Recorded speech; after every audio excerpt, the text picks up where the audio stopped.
Добрый день, дорогие друзья! Добро пожаловать на канал Колосил. Если вы впервые здесь, рад видеть вас. И я уверен, что вы найдете много интересной и полезной информации. Не забываем подписываться и делиться видео с друзьями. И поставить лайк, если материал вам понравился.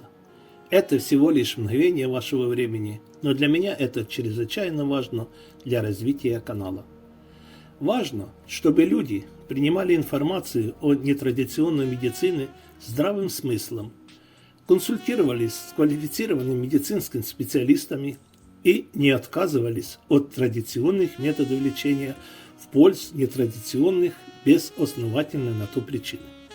Ключевым аспектом является то, что решение о том, какой метод лечения выбрать, должно быть обоснованным и приниматься с учетом конкретных обстоятельств, здоровья и потребностей каждого человека. Рассмотрим, какие же естественные средства и растительные препараты против насморка, кашля и простуды применяются в народной медицине. Кашель – это распространенное явление, которое может возникнуть по разным причинам и длиться довольно долгое время, вызывая немало беспокойства. Кашель является защитной реакцией организма на раздражители и инфекции верхних дыхательных путей. Он способствует удалению мокроты, бактерий и частиц пыли из бронхов и трахей. Таким образом, в большинстве случаев кашель – это естественный механизм самоочищения легких. Нормальный кашель обычно самопроходящий и не требует особого вмешательства. Он может возникнуть после простуды или другого респираторного заболевания и исчезнуть через несколько недель. Однако, если кашель длится уже долгое время и становится мучительным, это может быть признаком более серьезных проблем. Длительный кашель может быть вызван различными факторами, включая хронический бронхит, постоянное воспаление бронхов, особенно при курении или воздействии вредных веществ, может вызвать длительный кашель. Также острый бронхит, острое воспаление бронхов, часто вызываемое вирусами или бактериями, тоже может вызвать кашель. В некоторых случаях бактериальные инфекции требуют антибиотиков. Гастроэзофагальная рефлюксная болезнь. ГЭРБ. Кислота из желудка может вернуться в пищевод, раздражая его и вызывая при этом кашель. Также побочные эффекты от лекарств.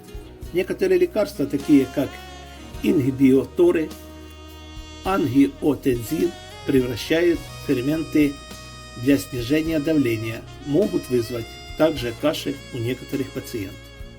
Лечение длительного кашля зависит от его причины. Важно обратиться к врачу для постановки правильного диагноза и назначения соответствующего лечения. Хронический бронхит при лечении может включать использование бронходилаторов и средств, способствующих устранению слизи, прекращение курения и предотвращение контакта с вредными веществами также при этом очень важны. Острый бронхит лечения может включать отдых, увлажнение воздуха, прием жидкости и прием лекарств, например, антибиотиков, если инфекция вызвана бактериями.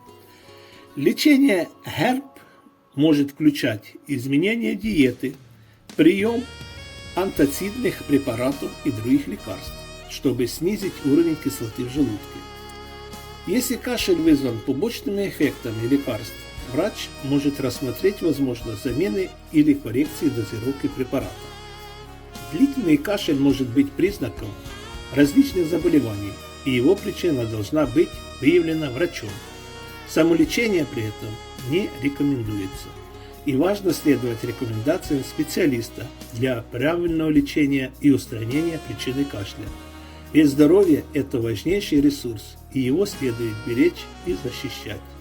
Кашель может возникнуть по разным же причинам, как мы говорили, и важно понимать, что он может быть симптомом более серьезных проблем. Сейчас мы рассмотрим несколько распространенных причин кашля и методы их лечения. И первое идет курение. Является одной из главных причин развития хронического кашля. Смолы и токсины, содержащиеся в табачном дыме, раздражают дыхательные пути и вызывают кашель. Важно прекратить курение для улучшения состояния дыхательной системы. Нос – важный компонент дыхательной системы, и насморк может вызывать также кашель. При насморке слизь из носа иногда стекает по задней стенке глотки, раздражая нервные окончания и вызывая при этом кашель. Для облегчения симптомов насморка можно применять паровые ингаляции и солевые растворы. Аллергический насморк и астма также могут вызывать кашель. Противоаллергические спреи помогут помочь при аллергическом насморке. Бронхиальная астма – хроническое заболевание, характеризующееся кашлем, одышкой и другими симптомами. Это требует профессионального диагноза и лечения, включая противоастматические препараты. Гастроэзофагальная рефлюксная болезнь, ГЭРБ, коротко называть, может привести к кашлю, так как кислота из желудка раздражает нервные окончания в нижней части пищевода. Лечение ГЭРБ включает изменение диеты и прием антацидных препаратов. Сухой и раздражающий кашель может быть особенно утомительным. Ниже мы приведем некоторые народные средства, которые могут помочь в борьбе с этим типом кашля. Применяем травы алтея, мяты, мать и мачеха, душица и анис. Смешайте эти травы и приготовьте настой. Затем принимайте его несколько раз в течение дня. Этот настой может помочь успокоить раздражение и кашель. Корень солодки и липовый цвет. Настой из этих ингредиентов может обладать отхаркивающими свойствами и помочь уменьшению сухого кашля. Ромашка и бузина черная. Настой из цветков ромашки и бузины черной может помочь при кашле и уменьшении температуры. Шалфей, зверобой, цветки бузины и кора дуба. Эти травы можно использовать для полоскания рта и гортани, чтобы уменьшить раздражение и устранить сухой кашель. Лук, сок от луковицы лука может использоваться и при ангине. Пейте его несколько раз в день по 1 чайной ложке. Кашель может быть вызван различными факторами, и правильное лечение зависит от его причины. Важно обратиться к лечащему врачу для постановки правильного диагноза и назначения соответствующего лечения. Попробуйте и народные средства для облегчения симптомов, но не забываем консультироваться с профессионалом, особенно если кашель длится долгое время или же сопровождается другими неприятными симптомами, ведь ваше здоровье очень важно и его следует беречь. Народная медицина предлагает несколько методов для лечения насморка. Сегодня мы рассмотрим некоторые из них. Тампоны с чесноком. Замочите ватные тампоны в растворе толченого чеснока с добавлением витамина А и введите их в каждую ноздрю по 10-15 минут, повторяя процедуру дважды в день.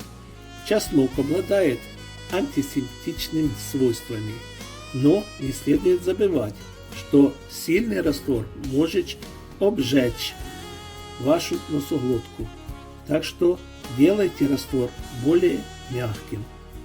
Хрен.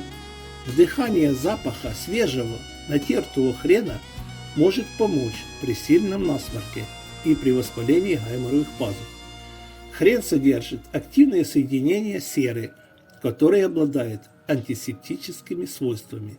Вы также можете употреблять хрен перед едой. Мятные капли нальем на разогретую чайную ложку и вдыхаем пары мяты для облегчения заложенности носа. Промывание носа чистой водой комнатной температуры может тоже помочь в уменьшении насморка.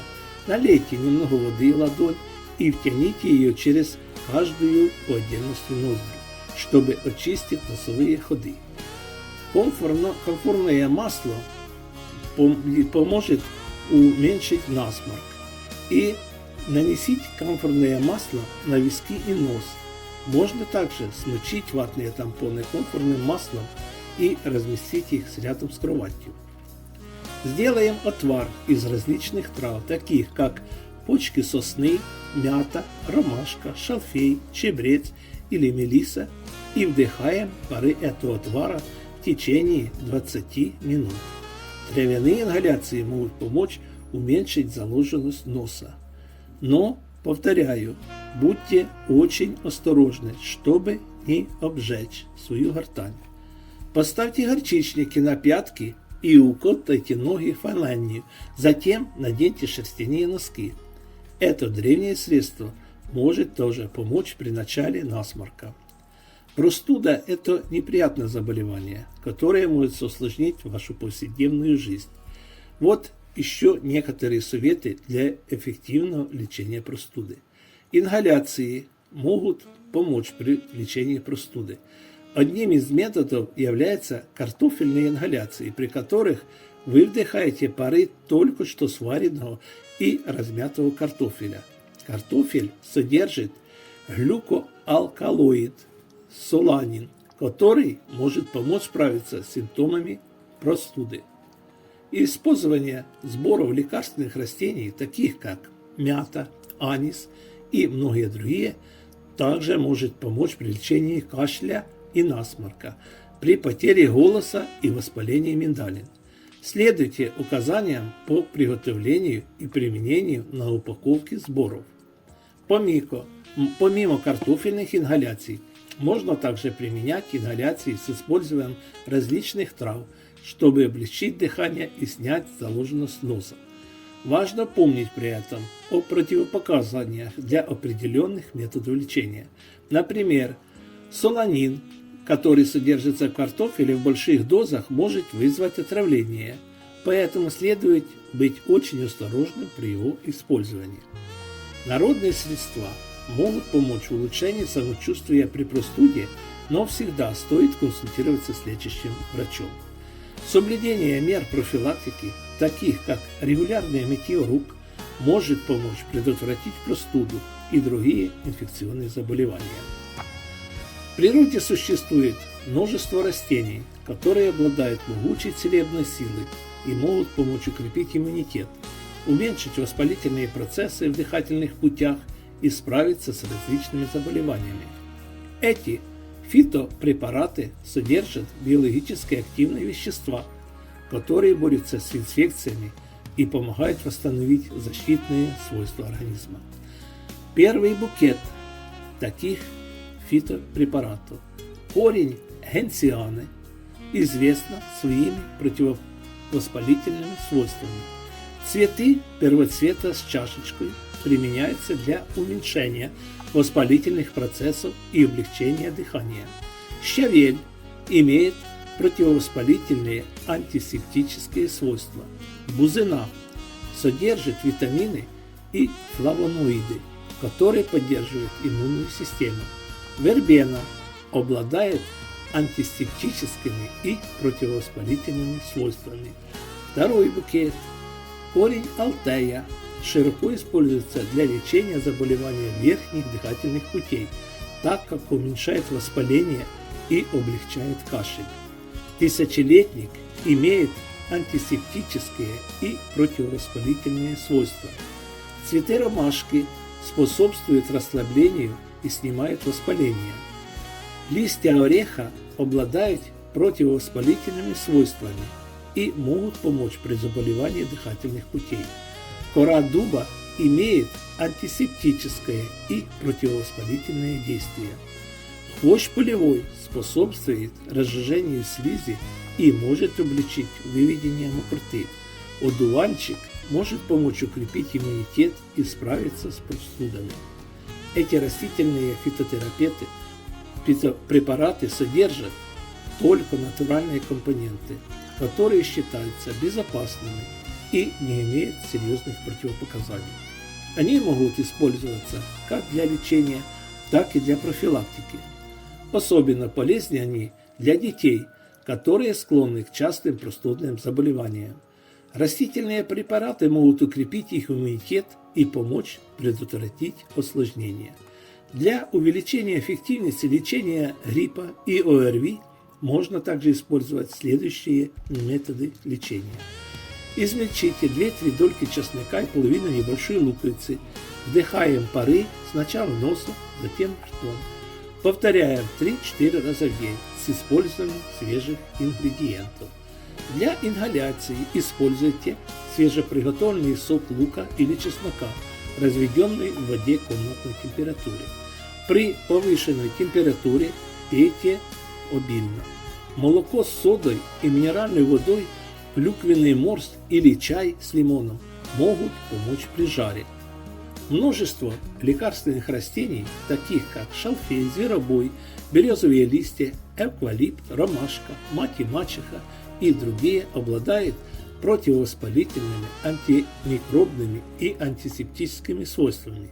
Вы можете приготовить отвары самостоятельно и настои из них использовать для ингаляции или внутреннего приема. Для детей же важно использовать препараты, такие как мед, плоды шиповника, брусники, рябины, земляники, черники, ежевики, малины, смородины, крапиву и лимон. Они очень богаты витаминами и микроэлементами, которые будут поддерживать иммунитет.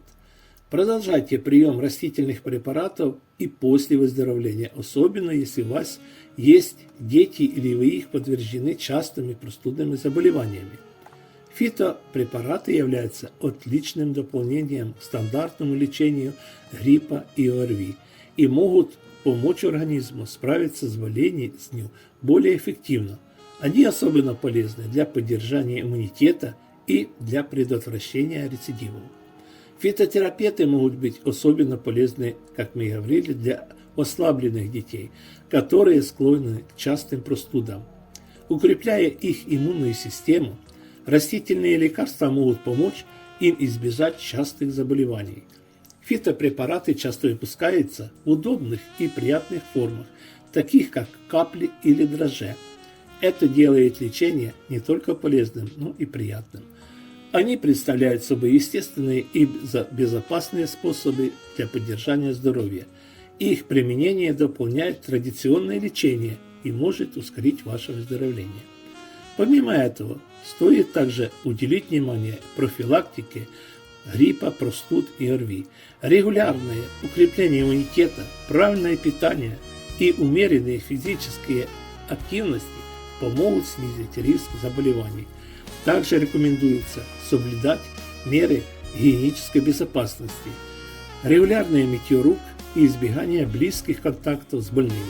Итак, фитопрепараты – это естественный способ поддержания вашего здоровья и поддержания иммунитета. И помните, что перед началом приема любых лекарственных средств, включая фитопрепараты, важно проконсультироваться с лечащим врачом, если особенно у вас есть какие-либо заболевания или же аллергии на препараты. А на этом всем большое спасибо за участие и до новых встреч, друзья. Я надеюсь, что данная информация была интересна и полезна для вас. Берегите себя и своих близких. А с вами был Сергей на канале Каосил. Не забываем ставить лайки и подписываться. Будьте здоровы!